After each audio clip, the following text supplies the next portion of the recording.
Mayuri ma'am, आपको मेरा आवाज आ रहा है?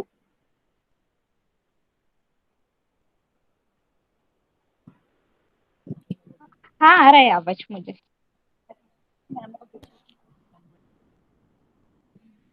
हाँ। Okay ma'am.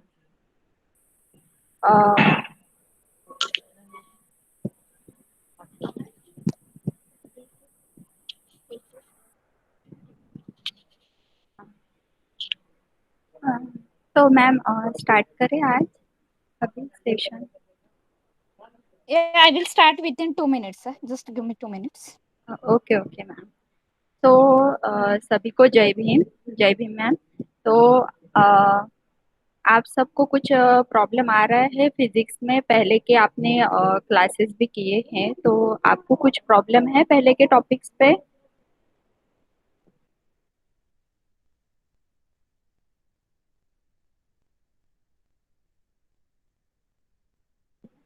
कुछ कोई प्रॉब्लम नहीं समझ में आया है, या फिर कुछ और दूसरा कुछ प्रॉब्लम है फिजिक्स के इसमें जो आज हम डिस्कस कर पाए मैम के साथ?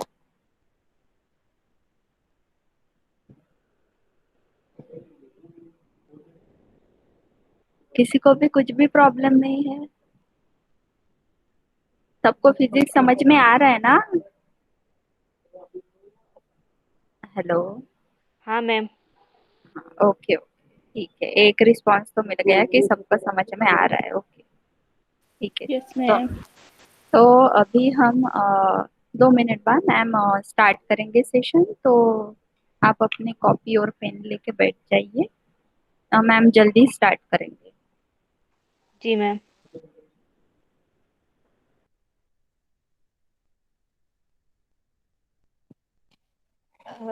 Okay, I will start now. एक लास्ट टाइम मितेश का क्वेरी था, but he has not joined yet, so वो मैं लास्ट में डिस्कस करती हूँ। तो I will start with today's topic. Okay ma'am.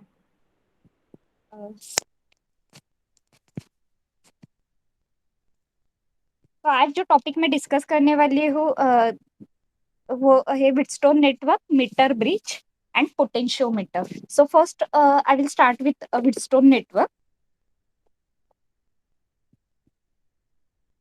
Sharing a screen for that. Just give me a second.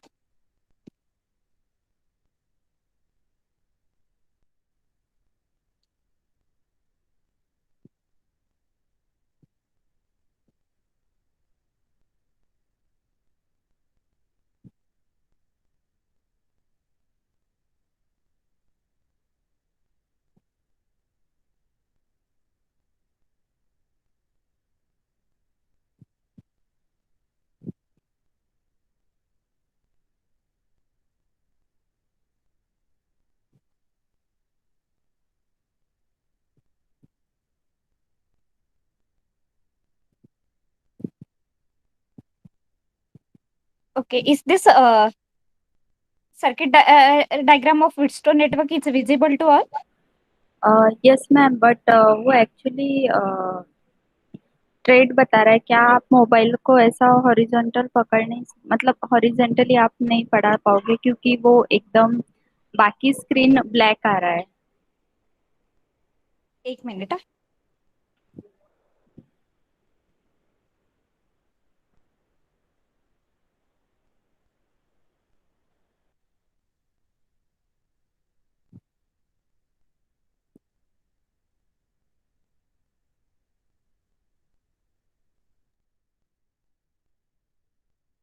Clear है अभी?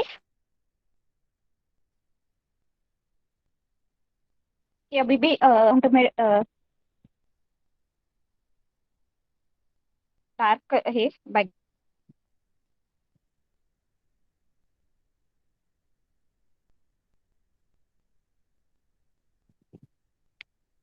Is this image is clear now? Yes ma'am. Okay. So Wheatstone network के बारे में first we will discuss. So Wheatstone network is basically a British physicist, Charles Wheatstone, designed this bridge circuit. for accurate measurement of unknown resistance. So this network is called Wheatstone network. Sorry to interrupt you ma'am, but आपका जो No, mobile है ma'am. आपने vertical पकड़ा है ना, तो क्या वो हॉरिजॉन्टल आप पढ़ा Yes, पाएंगे? yes. क्योंकि या मैं कर रही हाँ हूँ. हाँ, ओके, थैंक यू मैम। मैं कर रही हूँ रोटे. Thank you.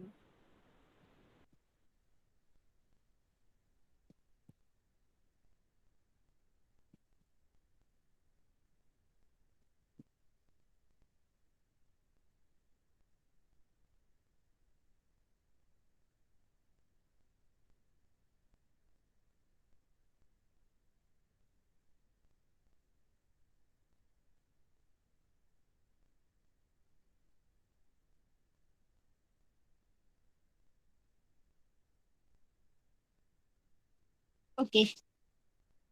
I hope now it is fine for all.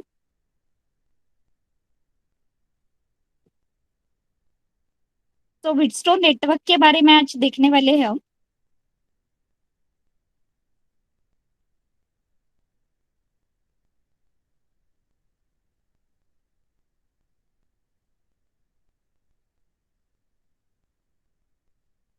जैसे कि हम जानते हैं Wheatstone network is generally for measurement of unknown resistance. Okay. So generally it consists of four resistances R1, R2, R3 and R4. Four resistances are connected to form a quadrilateral. So you can see here quadrilateral A, B, C, D. Okay. Uh, Another things which are connected to this is source of EMF and plug key K. So this is the construction of Wheatstone network. Okay. Uh, Again, one more thing is there. A sensitive galvanometer is connected between two other vertices B and D. Okay. Between two diagonally opposite vertices, source of EMF and plug key K is connected. K are connected, and between two diagonally opposite vertices B and D, galvanometer is connected. Okay. Now,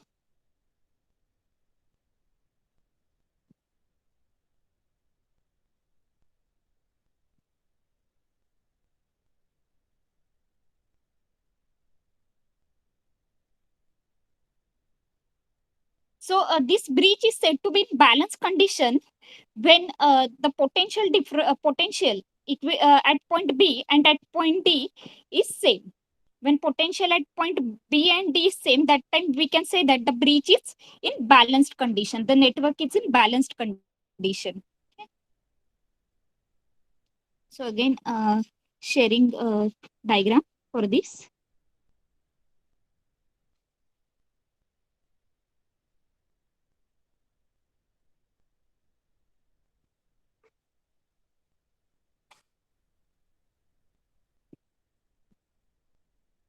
So when this point B and D are at equipotential, here point B is there, so potential at point B can be denoted by VB and potential at point D can be denoted by VD.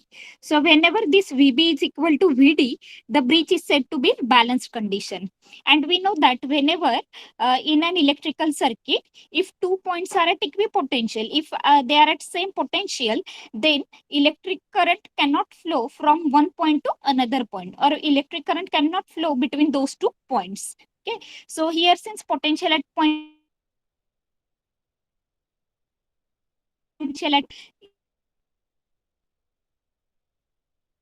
from this point B to point D.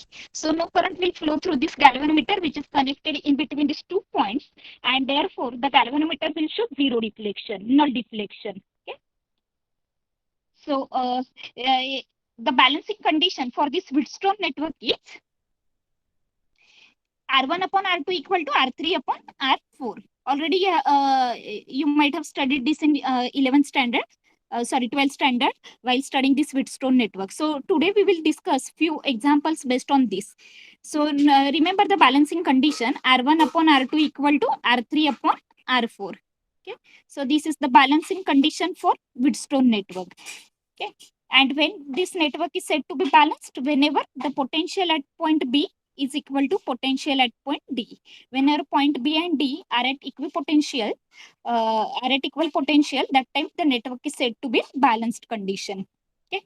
So let us see some examples based on this, and let us see how we can use this balancing condition to find out the unknown resistance. Since here balancing condition is R1 upon R2 equal to R3 upon R4, out of these four resistors, if we know the value of any three resistors, then we can find out the value of fourth resistor, that is unknown resistance. Okay. So now I'm sharing the example based on this.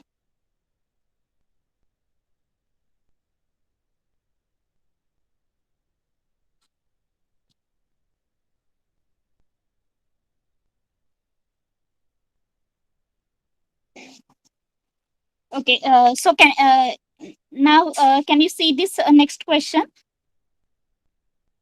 displayed on the screen?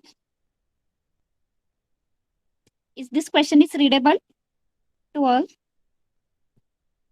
Yes, ma'am. I'm reading this. Okay.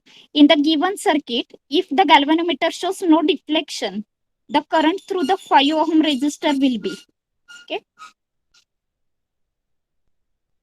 See, what is given in the question? Okay. This network, Wheatstone network is given, and we have to find out the current flowing through this 5 ohm resistor. So, in this fourth arm, of this quadrilateral or network, Wheatstone network, 5 ohm resistors is connected. So current, we have to find out the current flowing through this 5 ohm resistor. So can anybody tell me how we can go for this?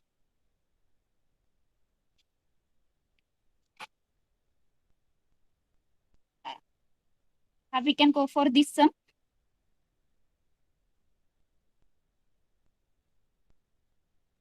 See here, these two resistors, 8 ohm and 2 ohm, they are in series. So we can draw this diagram like this, diagram of Wheatstone network, 8 ohm resistor and 2 ohm resistors. These two resistors are actually in series. Okay.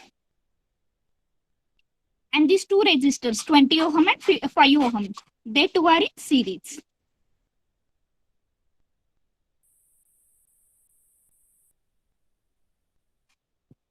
(20 ohm and 5 ohm). Okay. And 2.1 ampere current is flowing through this. Okay. Input current.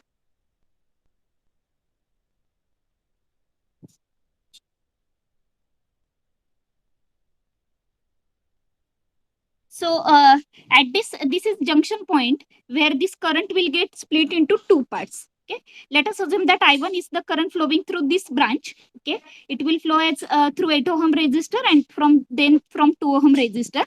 And let us assume that the current I2 is flowing from this branch. Okay, from 20 ohm resistor and 5 ohm resistor. So at this point, this 2.1 ampere current is splitting into two parts, I1 and I2. Then tell me, by applying Kirchhoff's law, Kirchhoff's first law, that is current law, what equation we will get at this junction point, at junction J? In the last lecture, we had discussed this Kirchhoff's first law, junction law. So tell me, what will be the equation at this point, at this junction J? Okay. I want answer from you. Junction J पे equation क्या होगा? 2.1 ampere current क्या हो रहा है? Split हो रहा है इन two parts, I1 and I2. I1 और I2 में स्प्लिट हो रहा है करंट.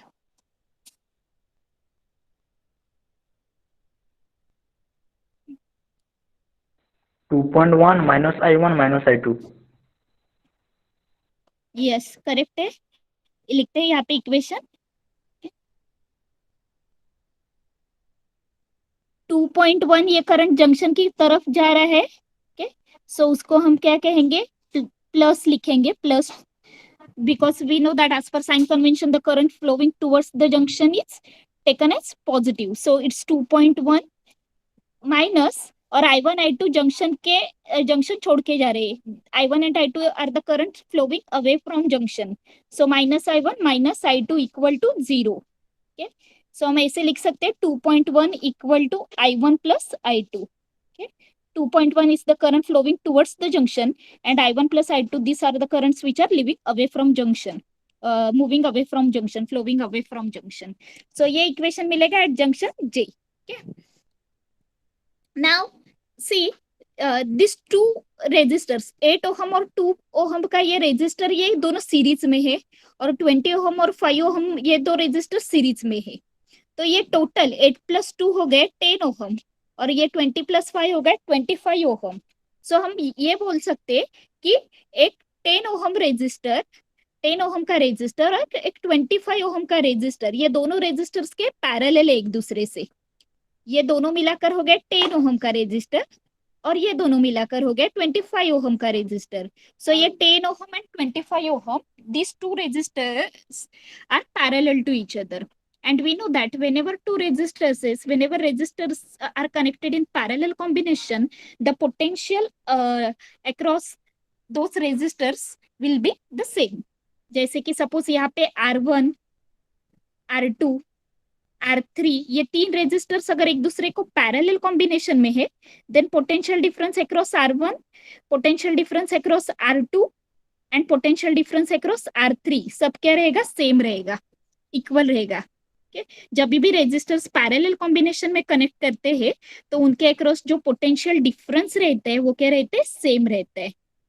सो यहाँ पे ये 10 ओहम और ये 25 ओहम रेजिस्टर्स के अक्रॉस जो पोटेंशियल डिफरेंस है वो भी क्या रहेगा, सेम रहेगा. So we will be same for this two combinations, 10 ohm and 25 ohm resistors के लिए. अगर उनका V सेम है, लेकिन उनमें करंट अलग अलग फ्लो हो रहा है, ये ब्रांच में करंट फ्लो हो रहा है I1, इस ब्रांच में करंट फ्लो हो रहा है I2. ये ब्रांच की वैल्यू है रेजिस्टर्स की 10 ओहम, इस ब्रांच की वैल्यू है 20 ओहम. सो दोनों के लिए हम ओहम्स लॉ लिखते हैं. okay, let us see here what we will get when we express current by using Ohm's law. Okay, so I'm writing here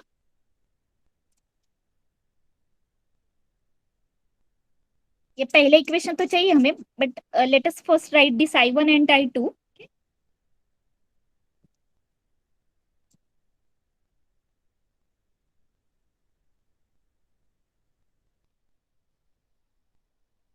so I1 का ओहम्स लॉ क्या है, V is equal to IR. So I1 क्या आएगा, I1 equal to V upon R1.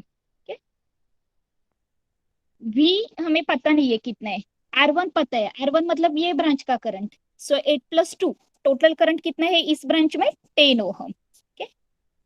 वैसे I2 के लिए भी V same है क्योंकि ये दोनों पैरेलल कॉम्बिनेशन में है. और R2 ये सेकेंड ब्रांच के लिए टोटल रेजिस्टेंस है 20 प्लस 5 दैट इज 25 ओहम. सो मुझे I1 और I2 के लिए ये दोनों एक्सप्रेशन मिले. समझ में आ रहा है कैसे ये दो एक्सप्रेशन कैसे मिले, क्योंकि इस ब्रांच से 8 ओहम और 2 ओहम के रेजिस्टर से टोटल करंट फ्लो हो रहा है I1.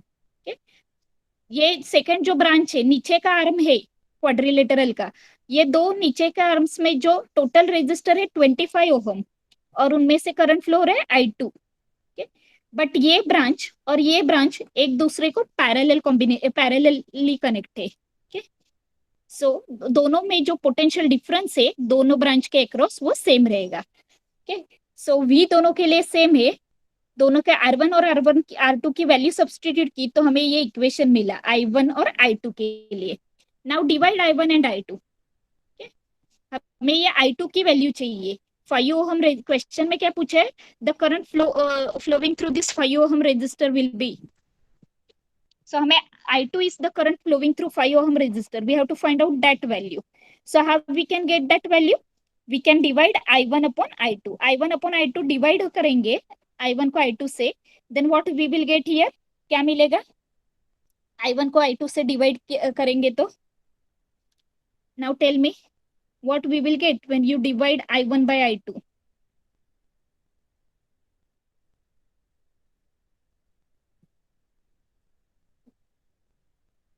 I1 का एक्सप्रेशन है, तुम्हारे पास I2 का एक्सप्रेशन है, करो डिवाइड और बताओ क्या होगा व्हेन I1 अपॉन I2 की वैल्यू।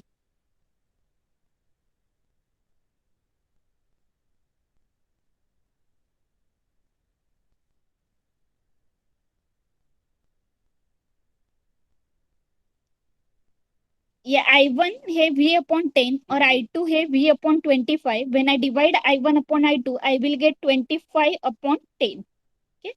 मतलब क्या मिला मुझे, I1 अपॉन I2 की वैल्यू 2.5। और I can say that I1 is 2.5 times I2।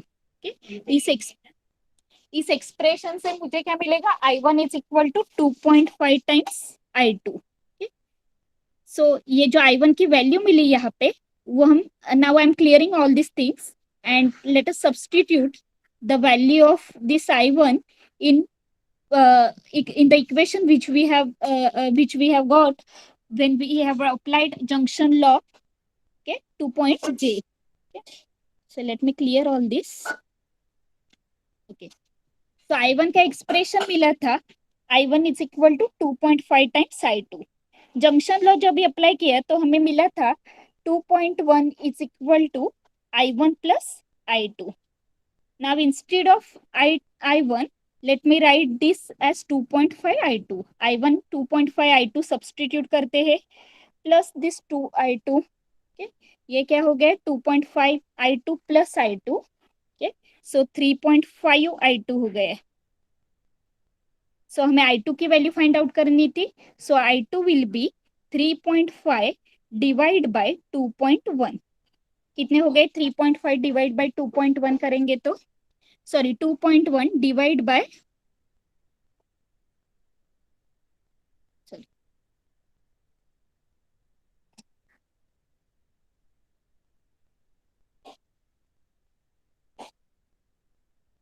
ये आ गया 2.1 डिवाइड बाय 3.5। सो इसका आंसर क्या आएगा, इट विल बी 3/5 और you can say 0.6। So I2 की वैल्यू हो गई 0.6 एम्पियर। तो ये सम सॉल्व करते वक्त हम लोगों ने पहले किरचॉफ जंक्शन लॉ यूज किया, ओके। बाद में और एक की पॉइंट यहाँ पे था, व्हीटस्टोन नेटवर्क में जो भी रेजिस्टर्स रहते, जैसे ये मैंने व्हीटस्टोन नेटवर्क निकाला यहाँ पे, generally we named this 4 resistors as PQRS।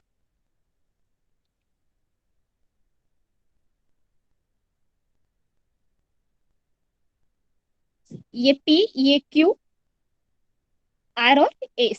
तो ये जो P और Q है ये सीरीज कॉम्बिनेशन में है, और R और S है वो सीरीज कॉम्बिनेशन में है, और ये एक ब्रांच, ये दूसरी ब्रांच, ये दोनों पैरेलल कॉम्बिनेशन में है। So this will be like the, ये जो सर्किट है व्हीटस्टोन नेटवर्क का, ये एक्चुअल ऐसे सर्किट होता है, P and Q series combination में and R and S series combination में।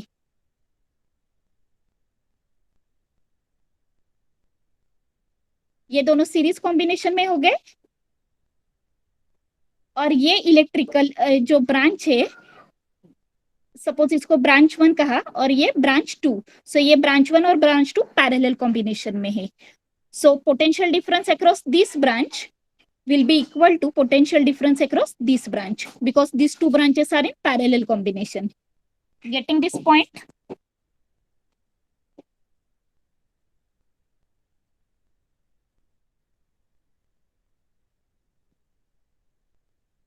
Getting or not?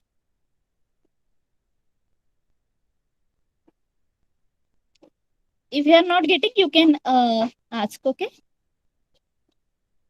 So let's move towards next, okay?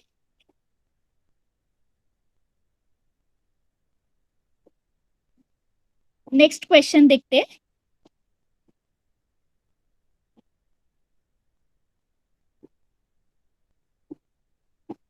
Okay. Now I want all of you to read this question and answer this, okay? ये खुद से read करो और देखो क्या आएगा इसका answer.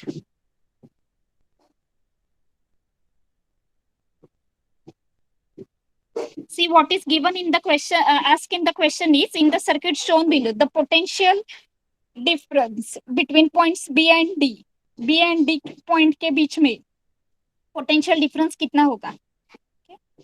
So what do you think? This is again a Wheatstone network, okay? And you have asked the potential difference between point B and D. So tell me, what do you think? क्या आएगा इसका answer?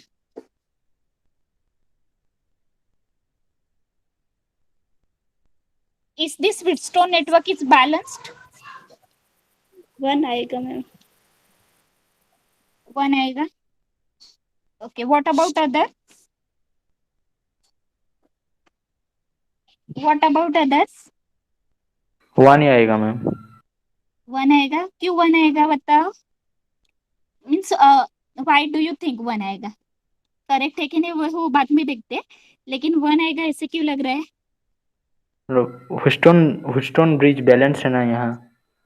Okay, तो हम लोगों ने balancing condition अभी discuss की थी बराबर. और बैलेंसिंग कंडीशन में हम लोगों ने एक चीज देखी थी कि ब्रिज को बैलेंस कब कहते हैं, जब व्हीटस्टोन नेटवर्क का जो ये पॉइंट बी और पॉइंट डी जो रहता है वो अगर इक्विपोटेंशियल है. इक्विपोटेंशियल है मतलब दोनों का पोटेंशियल सेम है. ये बी और डी पॉइंट के बीच में हम गैल्वेनोमीटर कनेक्ट करते, and the network is said to be balanced when potential at point B is equal to potential at point D. ये जब VB इक्वल टू VD होता है तो हम क्या कहते हैं? ब्रिज बैलेंस से कहते हैं. ये दोनों पॉइंट का पोटेंशियल सेम है मतलब क्या रहता है? इक्वल पोटेंशियल पे है दोनों पॉइंट. इक्वल पोटेंशियल पे है इसीलिए ये दो पॉइंट के बीच इलेक्ट्रिक करंट फ्लो नहीं होता है, नहीं हो सकता है. When you pass some steady current through this circuit, इस सर्किट से जब आप करंट सेंड करते हो, पास करते हो, तो करंट बाकी सारे सर्किट से फ्लो होता है. Current will flow through this circuit. ये बाकी चारों आर्म से करंट फ्लो होगा, बट ये बीच में जो बी और डी पॉइंट के बीच में करंट फ्लो नहीं होगा अगर ये ब्रिज बैलेंस है, ये नेटवर्क बैलेंस्ड है. अगर VB इक्वल टू VD है तो ये B पॉइंट से D पॉइंट में मतलब गैल्वेनोमीटर से ये करंट फ्लो नहीं होगा. और ऐसे क्यों नहीं करंट फ्लो होता? क्योंकि ये दोनों पॉइंट का पोटेंशियल क्या सेम है.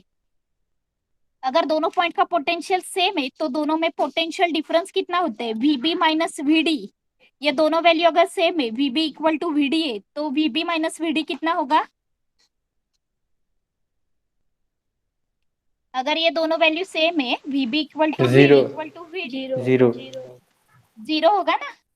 तो यहाँ पे भी सेम है. ये ब्रिज बैलेंस है, ये हमें दिख रहा है. कैसे पता चलता है? तो बैलेंसिंग कंडीशन है R1 upon R2 equal to R3 upon R4. तो यहाँ पे R1 अपॉन R2 क्या आएगा? 6 अपॉन 12 इक्वल टू 6 अपॉन 12. तो बैलेंस है bridge. R1 upon R2 is equal to R3 upon R4 है यहाँ पे कि ये भी 6 अपॉन 12 है, ये भी 6 अपॉन 12 आने वाला है. तो ब्रिज तो बैलेंस्ड है. और ब्रिज जब भी बैलेंस होता है तो ये VB और VD का जो पोटेंशियल है ये क्या रहते हैं? सेम रहते हैं. Potential at point B sorry and potential at point D, ये दोनों का पोटेंशियल क्या रहता है? सेम रहता है दोनों पॉइंट का. ये B पॉइंट का और ये D पॉइंट का पोटेंशियल सेम रहता है. और अगर दोनों का पोटेंशियल सेम है तो दोनों में पोटेंशियल डिफरेंस कितना रहेगा? 0 रहेगा. Getting this? क्योंकि बैलेंस ब्रिज का मतलब ये रहता है कि ये दोनों पॉइंट इक्वल पोटेंशियल पे, V और D, ये दो जो पॉइंट है diagonally opposite point, they are at same potential, equal potential. तो अगर दोनों की वैल्यू सेम है, दोनों का पोटेंशियल सेम है, तो पोटेंशियल डिफरेंस दोनों के बीच में कितना आएगा? 0 आएगा. Getting this point? और अगर ये दोनों पॉइंट सेम पोटेंशियल पे तो क्यों करंट फ्लो नहीं होता? जैसे you can take the analogy of this two tanks. दो वाटर टैंक है, दोनों में अगर सेम लेवल है, वाटर की लेवल सेम है दोनों टैंक में, then water will not flow from one tank to another tank. अगर एक टैंक में ज्यादा पानी है, दूसरे टैंक में कम पानी है, then water will flow from tank having higher water level to the tank having lower water level. But वैसे ही यहाँ पे अगर पोटेंशियल डिफरेंस है, दो पॉइंट के पोटेंशियल में डिफरेंस है तो ही करंट फ्लो होता है, लेकिन ये दोनों पॉइंट इक्वल पोटेंशियल पे है, okay? और इक्वल पोटेंशियल पे पॉइंट है, दोनों की पोटेंशियल लेवल सेम है, इसीलिए एक पॉइंट से दूसरे पॉइंट पे करंट फ्लो नहीं होता. गैल्वेनोमीटर शो जीरो डिफ्लेक्शन, क्योंकि ये गैल्वेनोमीटर से कोई भी करंट फ्लो नहीं होता. And since these 2 points are at equal potential, the potential difference between them will be zero. तो ये की पॉइंट याद रखना, यहाँ पे जब भी ब्रिज बैलेंस रहता है तो बी और डी जो पॉइंट है ब्रिज के या फिर दो डायगोनली अपोजिट पॉइंट से जिसमें गैल्वेनोमीटर कनेक्ट किए हैं, उन दोनों का पोटेंशियल डिफरेंस से जीरो रहता है, और वो दो पॉइंट इक्वल पोटेंशियल पे रहते हैं, क्योंकि ये बैलेंसिंग कंडीशन थी. This network is said to be balanced if points B and D are at equal potential or equipotential points. Clear with this point? Then we if you are clear with this point, then we can move ahead. Yes, ma'am. Okay. So let's move ahead. Sharing next question. First you read question on your own, then we will discuss. Take a minute and read this question on your own first.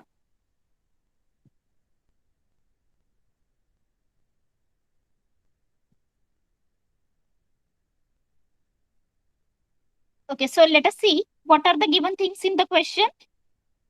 In Wheatstone bridge, T is equal to 9 ohm, Q is equal to 11 ohm, R is equal to 4 ohm, and S is equal to 6 ohm. How much resistance must be put in parallel to the resistance S to balance the bridge? Okay. Are you getting what are the given things in the question, in this question? Question में क्या क्या दिया है बता, और क्या पूछा है. क्वेश्चन कभी भी पढ़ते हैं तो ये दोनों चीजें पहले हमें पता होनी चाहिए कि क्या दिया है और क्या पूछा है. अगर ये दोनों चीजें पता चलते, then you can think for a formula which you can use.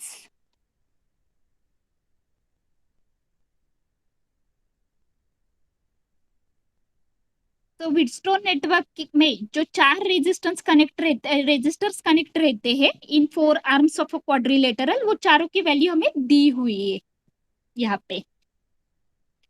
और ये जो फोर्थ रेजिस्टर है एस, उसको एक रेजिस्टर ऐसे कौन से वैल्यू का रेजिस्टेंस उसको पैरेलल कनेक्ट करना चाहिए ताकि ये ब्रिज क्या हो जाए, बैलेंस हो जाए.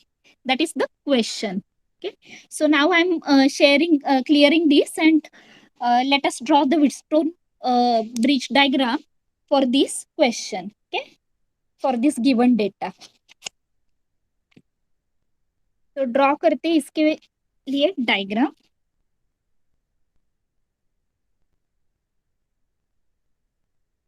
तो ये मेरा है P की वैल्यू दी थी मुझे 9 ओहम. अभी मैं ओहम वगैरह यूनिट नहीं लिख रही हूँ यहाँ पे. Q की वैल्यू दी है 11, okay? R की वैल्यू दी थी 4 ओहम और S की वैल्यू दी है 6. okay? और क्या पूछा था क्वेश्चन में?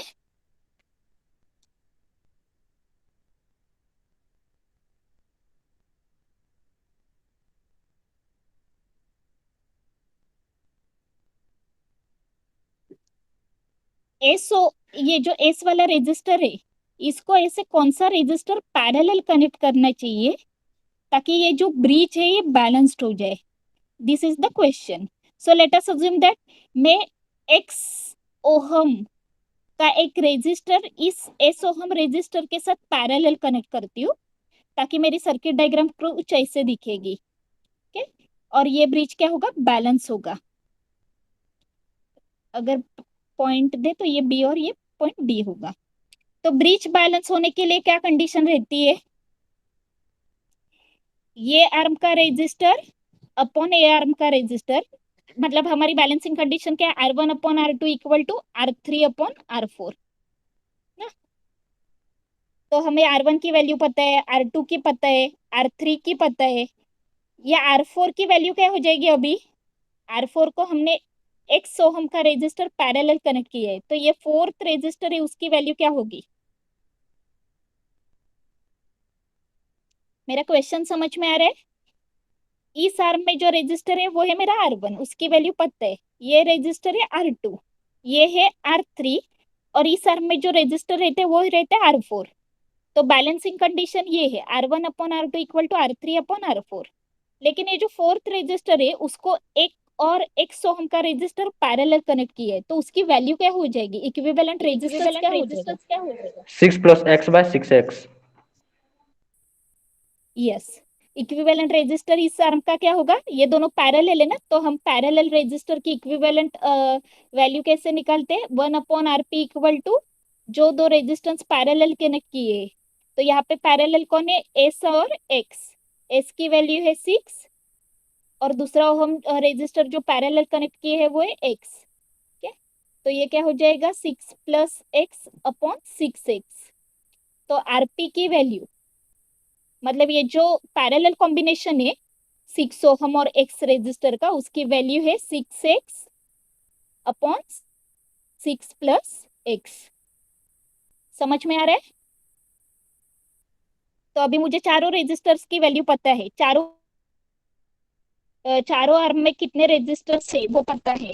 तो अभी मुझे इक्वेशन में डालने हैं वो values. So let us put this into balancing condition, और देखते हैं क्या आंसर आता है। सॉरी,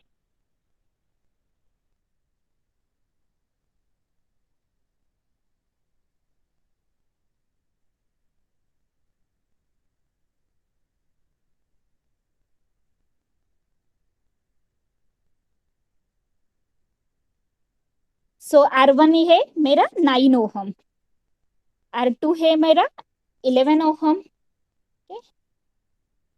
R3 है मेरा 4 ओहम, और ये जो फोर्थ आर्म है उसकी वैल्यू क्या मिली मुझे? 6x अपॉन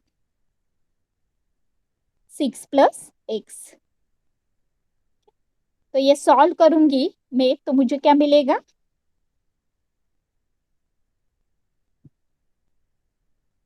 ये 6 + x डिनोमिनेटर के भी डिनोमिनेटर में है, तो वो न्यूमरेटर में चला जाएगा।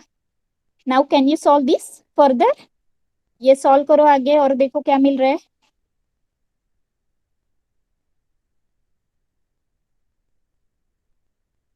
हमें क्वेश्चन में यही पूछा था, जो s equal to 6 ohm resistor को जो रेजिस्टर हम पैरेलल कनेक्ट करने वाले हैं उसकी वैल्यू क्या होगी?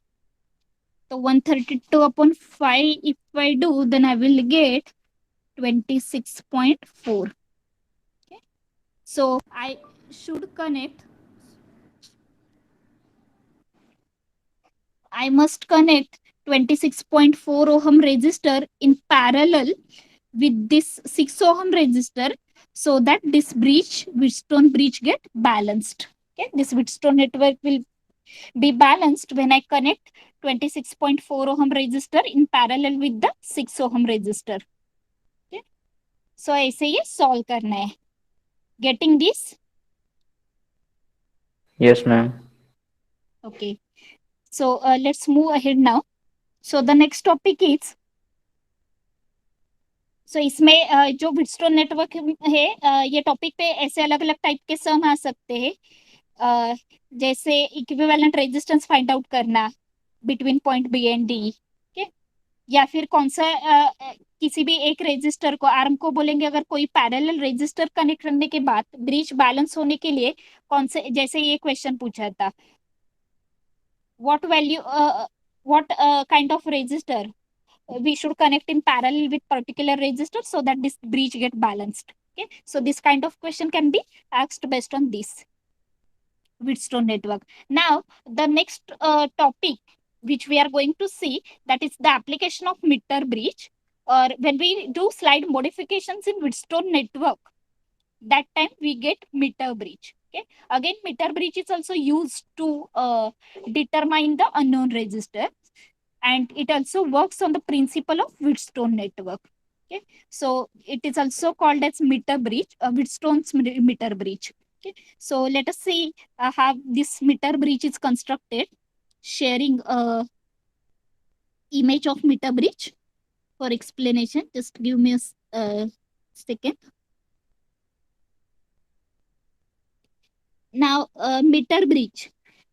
The reason why this Wheatstone network is called meter bridge is the length of the wire used in this network is 1 meter. Okay, 1 meter wire is used in this network, and therefore this bridge is called meter bridge. Network is called meter bridge. So this is the circuit diagram of meter bridge. Okay.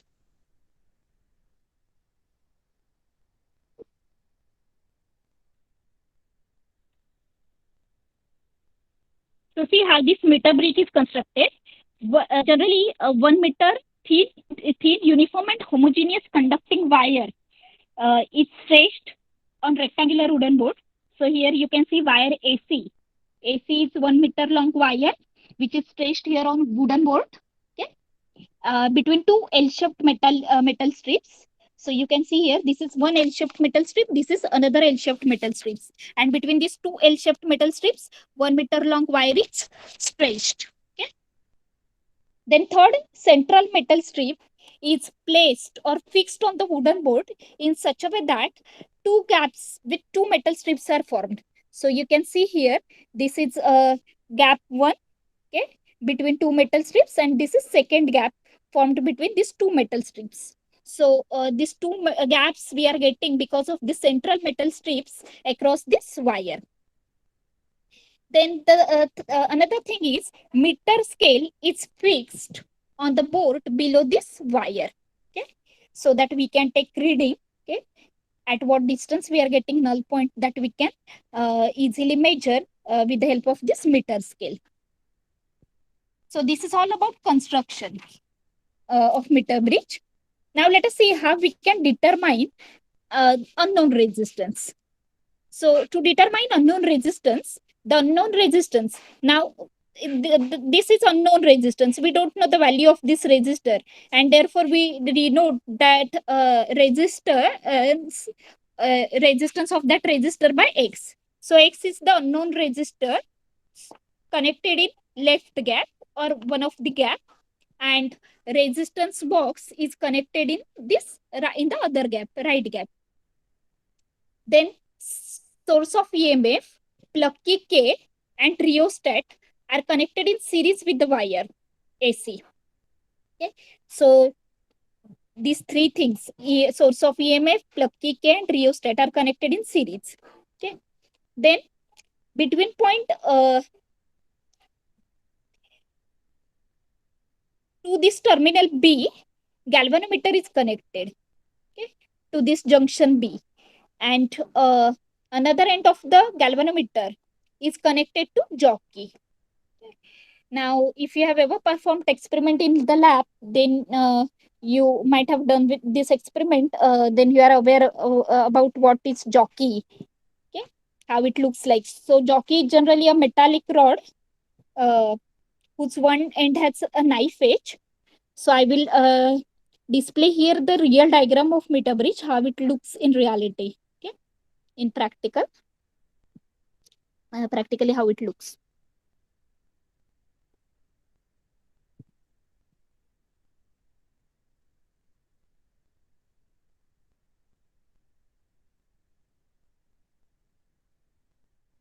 Sorry.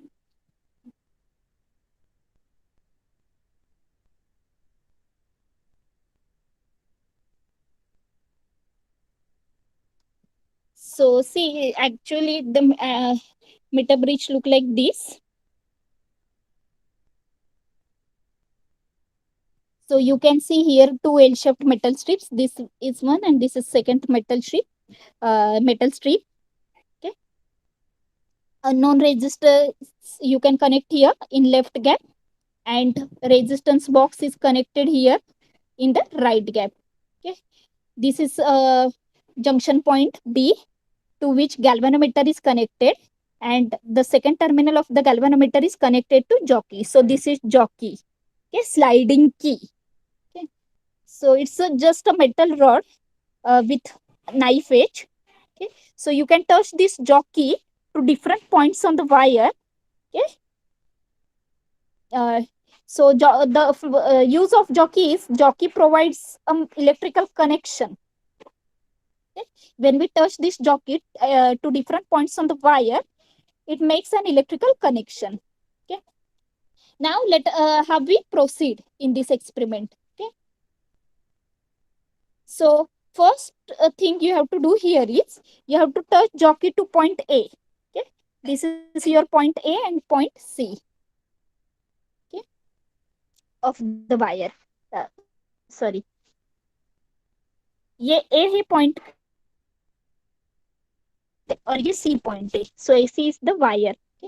So first thing experiment शुरू करते वक्त आपको क्या करना है, पहले jockey A point को touch करना है. You have to touch jockey to point A, see the deflection in the galvanometer, then touch jockey to point C, touch the see the deflection in the galvanometer.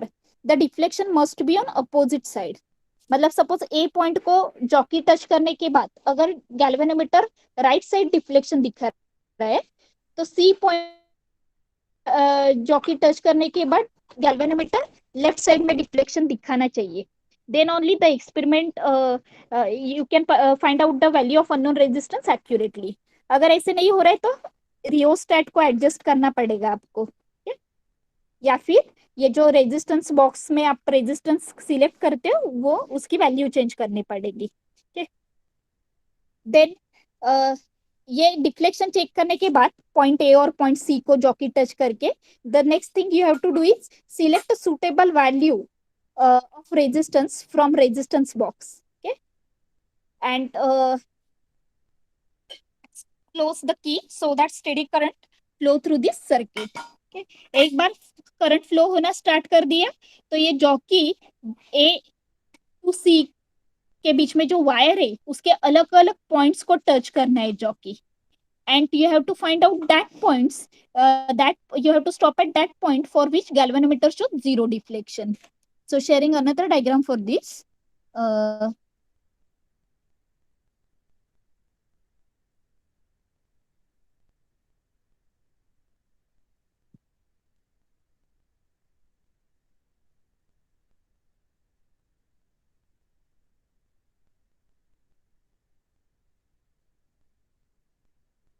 सो क्या है, एक बार experiment start कर दिया तो ये जो जॉकी है ये ए टू सी ये जो वायर है इसके अलग अलग पॉइंट्स को टच करना है जॉकी.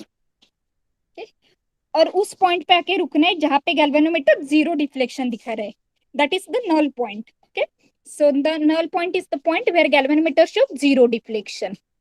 एक बार ये नल पॉइंट मिल गया so point D generally referred as null point और null point is denoted by point D here. By letter D here. So ये डी हमारा नल पॉइंट है जहां पे हमें गैल्वेनोमीटर क्या दिखा रहा है, जीरो डिफ्लेक्शन दिखा रहा है.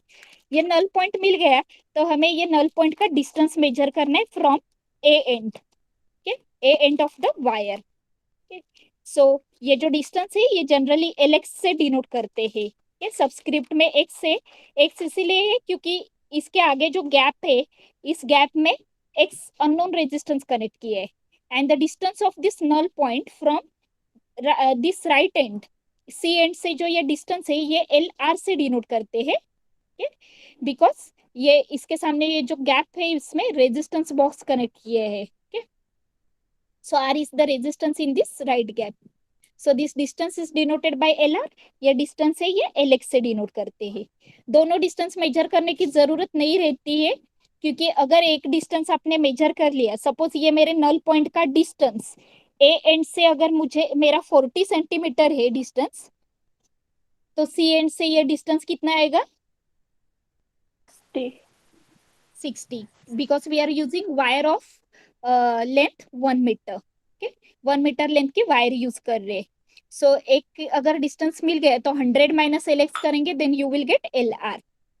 अभी जैसे व्हीटस्टोन नेटवर्क में देखा how many resistances are there in Wheatstone network. Wheatstone network में कितने रेजिस्टर्स थे,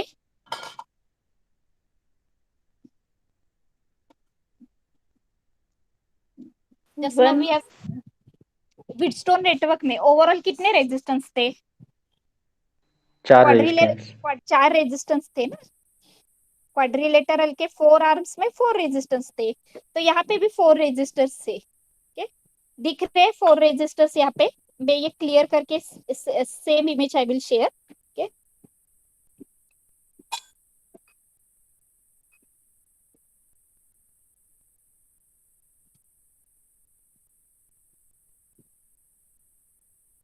यहाँ पे कितने रेजिस्टर्स दिख रहे हैं कनेक्ट किए हुए?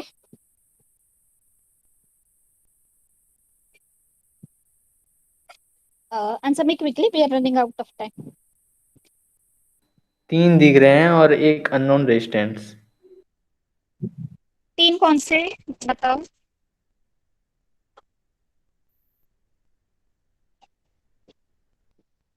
नहीं मैम सॉरी, वो रियोस्टेट है।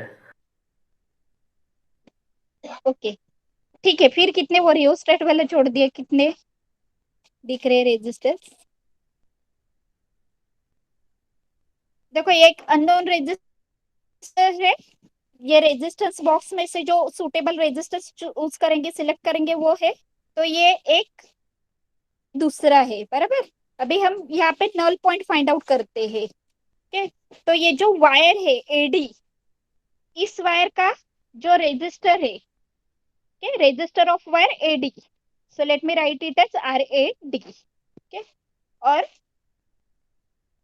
ये जो सी डी वायर है, मतलब नल पॉइंट जहां पे मिल रहे हैं, तो वायर के एक एंड से जितनी भी नल पॉइंट तक वायर है उसका रेजिस्टर, और नल पॉइंट से वायर की दूसरे एंड तक का रेजिस्टर, सो आर सी डी।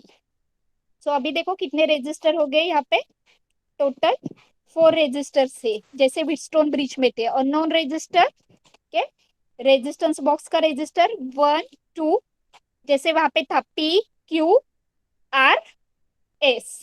सो जैसे व्हीटस्टोन नेटवर्क में 4 रेजिस्टर थे, वैसे यहाँ पे भी 4 रेजिस्टर है। ओके, तो व्हीटस्टोन नेटवर्क की कंडीशन क्या थी? R1/R2 इक्वल टू R3/R4, ये कंडीशन थी। तो यहाँ पे भी कंडीशन क्या है? अभी सेम कंडीशन हम हमारे ब्रिज के लिए, मीटर ब्रिज के लिए लिखते हैं। तो यहाँ पे कंडीशन क्या आएगी? ये मेरा पहला रेजिस्टर है एक्स, ये दूसरा रेजिस्टर है R2, तो X/R। तीसरा रेजिस्टर क्या है? रेजिस्टेंस ऑफ वायर एडी, और चौथा रेजिस्टर है रेजिस्टेंस ऑफ वायर सीडी। तो सेम जो बैलेंसिंग कंडीशन थी व्हीटस्टोन नेटवर्क के लिए, that we have written for this metre bridge. So ये हमारा फॉर्मूला, ये इक्वेशन आ गया, X/R इक्वल टू RAD/RCD। सो फिर इसके ऊपर से बैलेंसिंग कंडीशन कैसे निकालते देखते देन।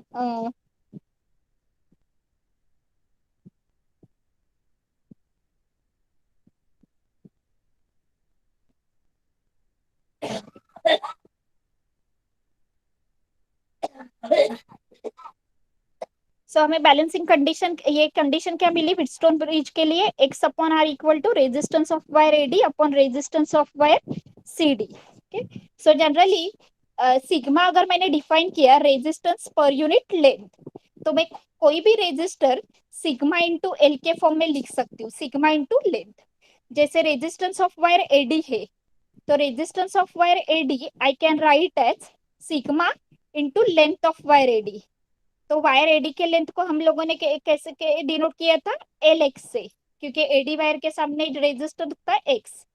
वैसे RCD, okay, I can write as sigma into, I am just writing resistor in terms of length. Okay, so RCD क्या आएगा? एल एक्स सिग्मा इंटू ये जो वायर थी सीडी, उसकी लेंथ थी L R. So instead of R AD and RCD, I can put here sigma L X upon sigma L R. Okay, sigma sigma cancel हो जाएगा, बचा क्या? L X upon L R. L R भी लिखने की जरूरत नहीं, L R is 100 minus L X. So equation क्या आएगा? X upon R equal to L X upon 100 minus L X. So metre bridge के लिए हम ये यूज करते हैं formula to find out unknown resistance. Unknown resistance कैसे find out कर सकते हैं ये फॉर्मूले से? क्योंकि जब भी हम लोग एक्सपेरिमेंट करते हैं, तो हम खुद रेजिस्टेंस बॉक्स से सुटेबल वैल्यू सिलेक्ट करते हैं, तो आर की वैल्यू हमें पता रहती है। एक्सपेरिमेंट करने के बाद हमें नल पॉइंट मिलते हैं, नल पॉइंट का ए एंड से डिस्टेंस एलेक्स रहते हैं, तो एक्सपेरिमेंट करने के बाद हमें एलेक्स मिलता है। तो अगर आर और एलेक्स पता है तो इस फॉर्मूले में आर और एलेक्स की वैल्यू सब्सटीट्यूट करके we can find out X, the value of unknown resistance. So in this way we can calculate the value of unknown resistance. We can find out the value of unknown resistor by this meter bridge experiment. So ये experiment सबको समझा है कैसे है? Now at 6:30 you have another lecture, na? So we will see the examples based on this meter bridge and potentiometer in the next lecture session. इसमें कुछ doubt है?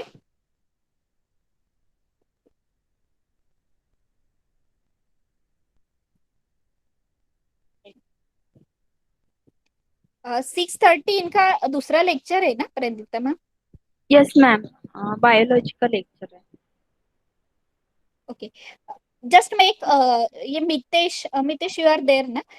जो आपका लास्ट का टाइम की क्वेरी थी, that I will just discuss quickly and then we will stop here. Okay, yes ma'am. So last time अपने एक क्वेश्चन शेयर किया था साइन कन्वेंशंस का, किरचॉफ्स लॉ का.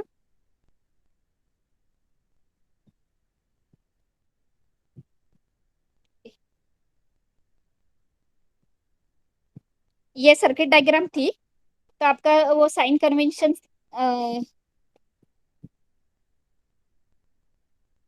गलत थे या फिर कुछ साइन कन्वेंशंस बरोबर है कि नहीं, ऐसे कुछ क्वेरी थी आपकी. सो मैं यस एक जो मैम। सॉल्यूशन है ना आपका वो शेयर करती हूँ, और फिर हम लोगों ने क्या किया था वो देखते हैं. So instead of this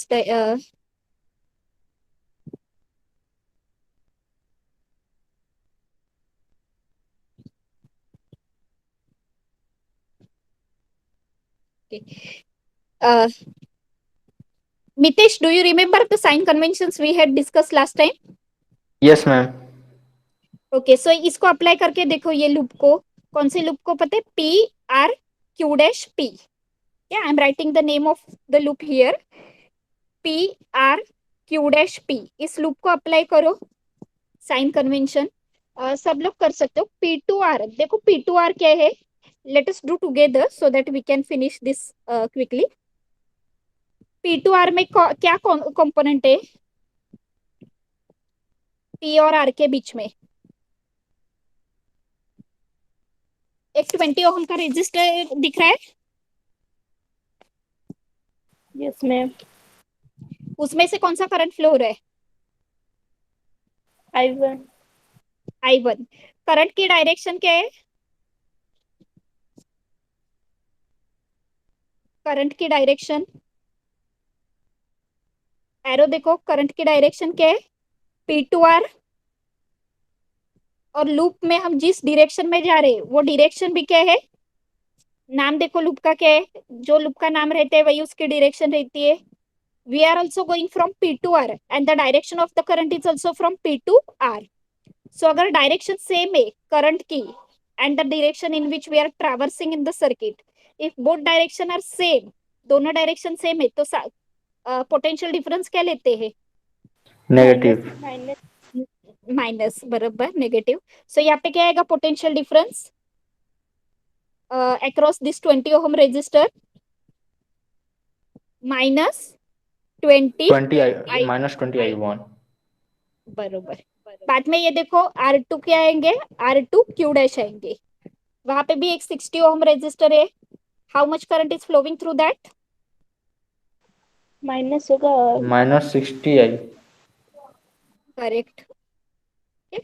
और ये बाद में क्यू डैश टू पी आ रहे, तो क्या आएगा? ये नेगेटिव टू, बैटरी के नेगेटिव टू पॉजिटिव टर्मिनल जा रहे हैं. +4 = 0। +4। करेक्ट. तो देखो ये में अगर ये नेगेटिव है ना, दो माइनस माइनस से इक्वल टू साइन के मैं उस तरफ लेके जाऊंगी, तो क्या होगा उनका sign?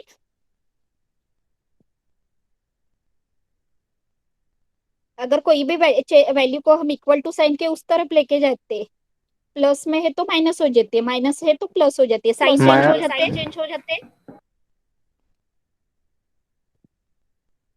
Nitesh, you are saying something? No ma'am.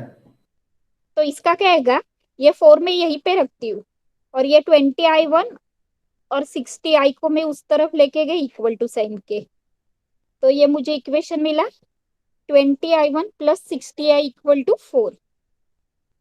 तो यही इक्वेशन दी है यहाँ पे 1। यस मैम, बराबर है।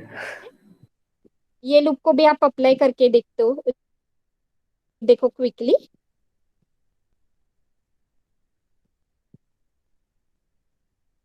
देखो दूसरा लूप लिए, ये है PSRP, तो P to S जाएंगे, तो 5 वोल्ट की बैटरी है, तो बैटरी का पहले कौन सा टर्मिनल लग रहा है, पॉजिटिव और बाद में नेगेटिव, तो ये क्या आएगा लूप का, बताओ इक्वेशन मुझे फटाफट से। -5। हाँ आगे।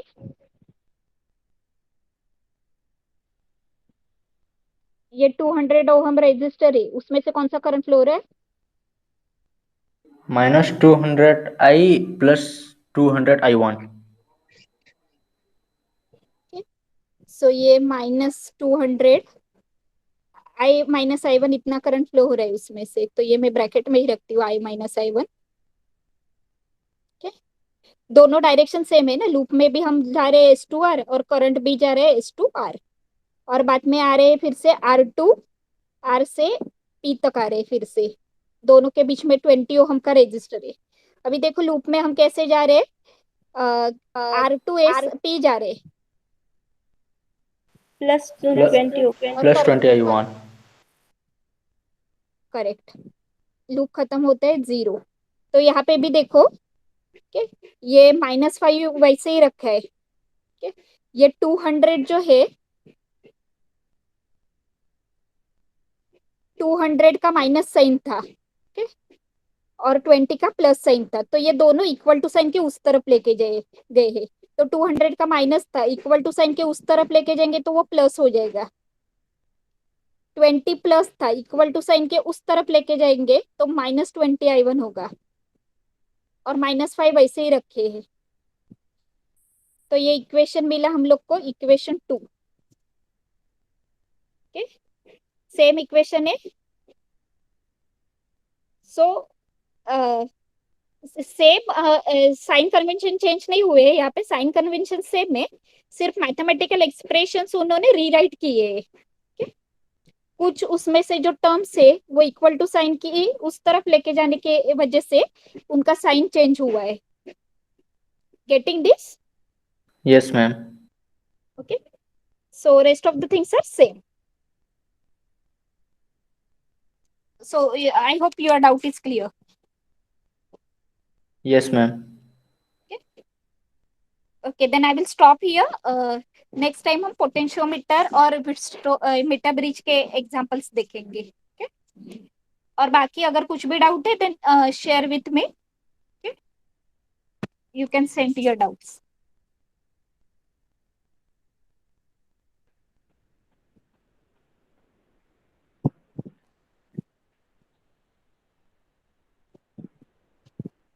मयूरी मैम। हाँ अनंता मैम।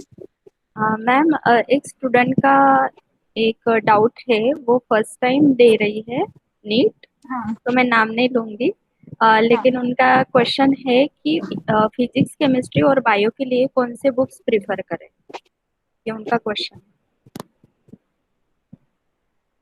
एनसीईआरटी की बुक्स रेफर कर सकते हैं नीट के लिए, और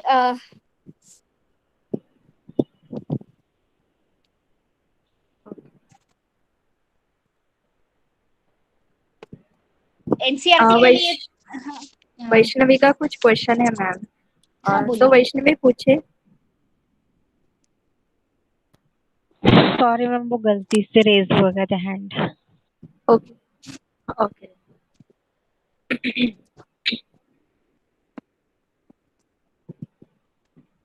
और कुछ क्वेरीज है,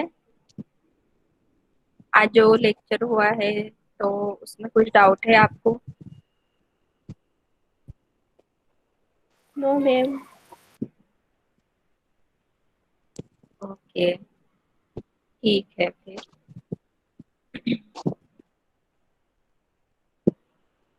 ओके मैम, देन अभी 6:30 को इनका सेकंड लेक्चर है, तो अभी हम यहीं पे स्टॉप करते हैं। Okay, sorry for delay. और भी बाकी जो रेफरेंस बुक है that I will share with you afterwards, next session में बता दूंगी। फिलहाल के लिए बेसिक कॉन्सेप्ट क्लियरिंग के लिए आप एनसीईआरटी के टेक्स्ट बुक रेफर कर सकते हो। ओके। और वो एच वी वर्मा का है ओके। केमिस्ट्री बायो के लिए, I will tell you later. Okay ma'am, ठीक है। Okay, bye. Okay, thank you ma'am, जय भीम। वेलकम।